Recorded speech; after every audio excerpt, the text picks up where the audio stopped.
नमस्कार दोस्तों, मैं आपका दोस्त बजरंग प्रजापति एक बार फिर से आपके सामने हाजिर हूं एक और ऐतिहासिक किस्सा लेकर।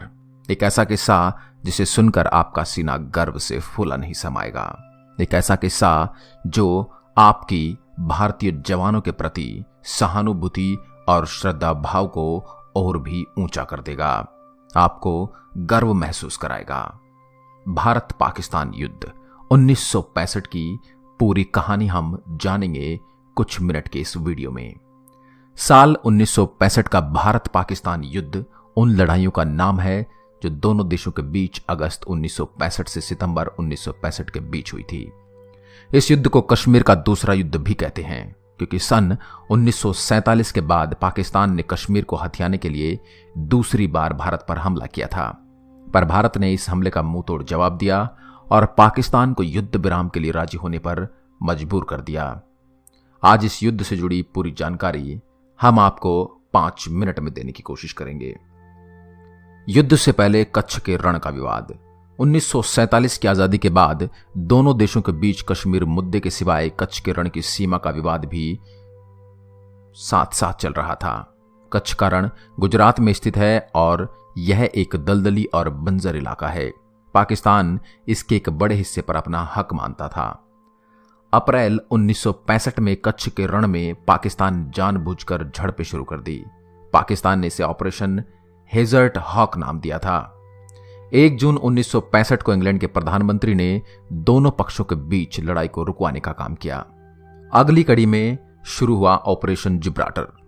कच्छ के रण की झड़पों से उत्साहित होकर पाकिस्तान के राजनेताओं ने पाकिस्तान के राष्ट्रपति और सेनाध्यक्ष अयूब खान पर दबाव डाला कि वो कश्मीर पर हमले का आदेश दें। अपने नेताओं के कहने पर अयूब खान ने गुप्त सैनिक अभियान ऑपरेशन जिब्राल्टर का आदेश दे दिया, जिसका उद्देश्य भारतीय कश्मीर में विद्रोह भड़काना था।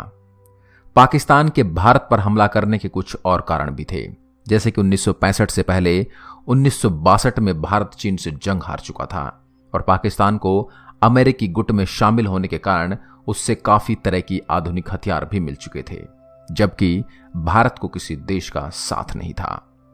ऑपरेशन जिब्राल्टर के तहत 5 अगस्त 1965 को पाकिस्तान के 25 से 30 हजार सैनिक कश्मीर के स्थानीय लोगों के कपड़े पहनकर भारत के कश्मीर में घुसे ताकि वहां के लोगों को भड़का सकें। भारतीय सेना को जब इस बात का पता चला तो उन्होंने तुरंत पाकिस्तानी सेना को खदेड़ना और गिरफ्तार करना शुरू कर दिया। 15 अगस्त को भारतीय सेना ने पाकिस्तानी कब्जे वाले कश्मीर में हमला बोला। 28 अगस्त तक भारत पाकिस्तानी कब्जे वाले कश्मीर के 8 किलोमीटर अंदर तक घुस चुका था और भारत ने हाजी पीर दर्रे पर कब्जा कर लिया था। पाकिस्तान का ऑपरेशन जिब्राल्टर फेल हो गया। उधर भारतीय सेना पाकिस्तानी कश्मीर के महत्वपूर्ण शहर मुजफ्फराबाद के सिर पर आ पहुंची थी। मुजफ्फराबाद पर दबाव कम करने के लिहाज से 1 सितंबर 1965 को पाकिस्तान ने ऑपरेशन ग्रैंड स्लैम शुरू किया, जिसका उद्देश्य जम्मू और कश्मीर के शहर अखनूर पर कब्जा कर कश्मीर का भारत से संपर्क तोड़ना था, ताकि मुजफ्फराबाद के लिए लड़ रहे भारतीय सैनिकों की रसद और संचार व्यवस्था को रोक दिया जाए। ऑपरेशन ग्रैंड स्लैम का प्रभाव कम करने के लिए प्रधानमंत्री श्री लाल बहादुर शास्त्री जी का आदेश पाकर भारतीय सेना ने 6 सितंबर को पंजाब से नया मोर्चा खोल दिया ताकि लाहौर पर कब्जा किया जा सके। लाहौर पर हमले की खबर सुनते ही कश्मीर में लड़ रही पाकिस्तानी सेना लाहौर को बचाने के लिए निकल पड़ी। कश्मीर में पाकिस्तान का प्रभाव कम होने के साथ ही उसका ऑपरेशन ग्रैंड स्लैम भी फेल हो चुका था। लाहौर वाले एरिया में पकड़ मजबूत करने के बाद भारत ने पाकिस्तान के सियालकोट पर हमला कर दिया, पर इस अभियान में भारत को सफलता नहीं मिल पाई। उधर पाकिस्तान ने अमृतसर पर कब्जा करने के लिहाज से खेमकरण सेक्टर पर हमला कर दिया। खेमकरण के असल उताड़ गांव में भयंकर लड़ाई हुई, जिसमें पाकिस्तान हार गया। असल उत्तर की लड़ाई में पाकिस्तान के पास 200 से ज्यादा अमेरिकी पेंटन टैंक थे, पर उनमें से 100 से भी ज्यादा भारत द्वारा नष्ट कर दिए गए। यूं कहिए, भारतीय जवानों के हौसले के सामने उनके टैंक भी टिक नहीं पाए। असल उत्तर की इस लड़ाई में ही वीर अब्दुल हमीद पाकिस्तान के 3 टैंक तबाह करके शहीद हो गए थे। हम अब्दुल हमीद की इस शहादत को बार बार नमन करते हैं।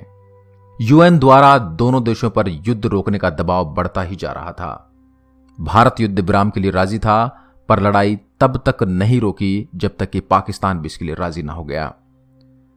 अतः दोनों देश 22 सितंबर को युद्ध विराम के लिए राजी हो गए। 23 सितंबर की सुबह 3 बजे शास्त्री जी ने देशवासियों को युद्ध बंद होने की जानकारी दी। ताशकंद समझौता। युद्ध विराम के बाद जनवरी 1966 में रूस के ताशकंद शहर में दोनों देशों का समझौता कराया गया, जिसके तहत दोनों देशों को एक दूसरे की जीती जमीन वापस करनी थी। शास्त्री जी ने जीती हुई जमीन वापस करने को इनकार कर दिया था, या यूं कहिए कि वो इस बात पर सहमत नहीं थे, पर बड़ी शक्तियों के दबाव में उन्हें मजबूरन इस समझौते पर दस्तखत करने पड़े। इस समझौते के कुछ घंटे बाद ही उनकी दुखद मृत्यु हो गई। हम लाल बहादुर शास्त्री जी के साहस और उनके योजनाबद्ध तरीके से युद्ध को जीतने की कला को बार बार नमन करते हैं। इसके अलावा भी युद्ध से जुड़ी कुछ बातें हैं जिन पर हम बात कर सकते हैं। नंबर 1, ताशकंद समझौते के तहत फरवरी 1966 तक दोनों देशों की सीमाएं अपनी अपनी जमीन पर वापस चली गई थी। युद्ध में भारत ने पाकिस्तान के 720 वर्ग किलोमीटर के इलाके पर, जबकि पाकिस्तान ने भारत के सिर्फ 210 वर्ग किलोमीटर के इलाके पर कब्जा किया था। भारत के कब्जे में सियालकोट, लाहौर और कश्मीर के उपजाऊ इलाके थे और पाकिस्तान के कब्जे में सिंध और छेब के रेतीले और कुछ पथरीले इलाके थे। नंबर 3, युद्ध के बाद ही भारतीय सेना में से मुस्लिम रेजिमेंट को खत्म कर दिया गया था, क्योंकि युद्ध के दौरान भारत के 2 मुस्लिम रेजिमेंट ने पाकिस्तान के विरुद्ध लड़ने से मना कर दिया था और लगभग 20,000 मुस्लिम सैनिकों ने पाकिस्तान के आगे हथियार डाल दिए थे। उनकी इस बेवकूफी के कारण उस समय भारत को काफी नुकसान हुआ था। नंबर 4, इस युद्ध में पहली बार दोनों देशों की हवाई सेनाओं ने भी भाग लिया था, जिन्होंने एक दूसरे का बराबर बराबर का नुकसान किया था।